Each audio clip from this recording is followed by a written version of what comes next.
आठवावे रूप, शिवरायांचा आठवावा प्रताप. आपल्याला स्वराज्य मिळून आता 350 वर्ष पूर्ण झालेत आणि आपल्या लाडक्या शिवरायांचा शिवजन्मोत्सव संपूर्ण देशभर मोठ्या जल्लोषात साजरा केला जातो.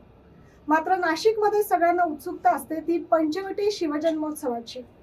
याच निमित्तानं आपल्याशी बातचीत करण्यासाठी लँग्वेजच्या स्टुडिओत आपण आमंत्रित केलंय पंचवटी शिवजन्मोत्सव समितीचे 2024 चे अध्यक्ष गौरवजी गोवर्धने. 2024 चा शिवजन्मोत्सव नेमका कशा पद्धतीने साजरा केला जाणार आहे, कारण सर्वच नाशिक जिल्ह्याला आपला शिवजन्मोत्सव बघण्यासाठी खूप उत्सुकता असते. शिवजन्मोत्सव 2024 यंदाच्या वर्षी आम्ही 18 तारखेपासून आमचे प्रोग्राम चालू होते. 18 तारखेला सायंकाळी शिवव्याख्याते नितीन मानगुडे पाटील यांचं व्याख्यान होईल. त्यानंतर 12 वाजता शिवजन्म होणार आहे. दुसऱ्या दिवशी सकाळी 10 वाजता ढोल पथकाकडनं महाराजांना मानवंदना दिली जाईल.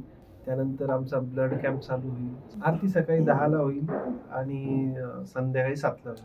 नक्कीच शिवजन्मोत्सवानिमित्त भरगच्च असे 2 दिवस कार्यक्रम असणार आहे. मात्र सगळ्यांना उत्सुकता आहे की यंदाच्या वर्षी काय देखावा असणार आहे. यंदाच्या वर्षी आम्ही अयोध्येसारखा भव्य दिव्य असा श्रीराम मंदिराचा देखावा साजरा करण्याचे ठरवले आहे.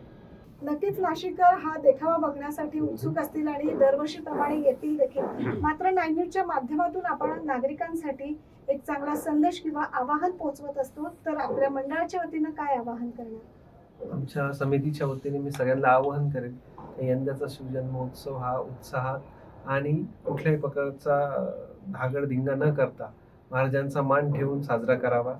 आणि माझ्या व आमच्या समितीतर्फे सर्व शिवप्रेमींना शिवजन्मोत्सवाच्या हार्दिक शुभेच्छा देतो. 9 न्यूजचे संचालक किशोर बेलसरे आणि त्यांच्या सर्व टीमने आम्हाला इथे आमंत्रित केलं, त्याबद्दल आम्ही त्यांचे खूप खूप आभारी आहोत.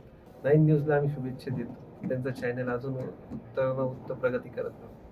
नक्कीच 9 न्यूज महाराष्ट्राच्या माध्यमातून आपण हाच संदेश देण्याचा प्रयत्न करतोय की छत्रपती शिवाजी महाराजांचा मान राखत सर्वांनी शिवजन्मोत्सव साजरा करायचा आहे. प्रशासनाला, पोलिसांना सहकार्य करायचंय. आज 9 न्यूजच्या स्टुडिओत आपण आलात त्याबद्दल खूप खूप धन्यवाद.